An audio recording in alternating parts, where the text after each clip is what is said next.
মানুষের একটা ভুলে কাত হয়ে গেল পৃথিবীর অক্ষ, যার ফল কিন্তু খুব একটা সদর্থক নয় বলেই মনে করছেন বিজ্ঞানীরা। পৃথিবীর একটি কক্ষ রয়েছে, সেই কক্ষকে কেন্দ্র করে ঘুরছে সেই কক্ষটাই এবার কাত হয়ে গেছে। তাও আবার একটু আধটু নয়, একেবারে পৃথিবীর একটি কক্ষ রয়েছে, সেই কক্ষকে কেন্দ্র করে ঘুরছে সেই কক্ষটাই এবার কাত হয়ে গেছে। তাও আবার একটু আধটু নয়, একেবারে ৮০ সেন্টিমিটারের মত। এতটা কাত হয়ে যাওয়া বিজ্ঞানীরা মোটেও ভালো চোখে নিচ্ছেন না। কেন এমনটা হল? সেন্টিমিটারের মতো এতটা কাত হয়ে যাওয়া বিজ্ঞানীরা মোটেও ভালো চোখে নিচ্ছেন না।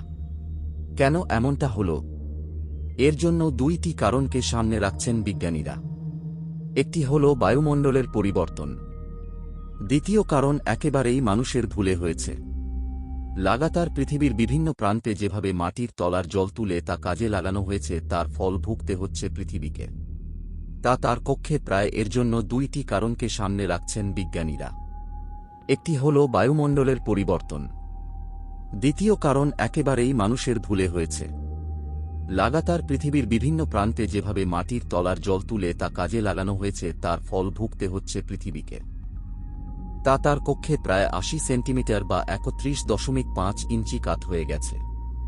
মাটির তলা থেকে জল তুলে নেওয়া কার্যত এক অশনি সংকেতের কথাই জানান দিচ্ছে।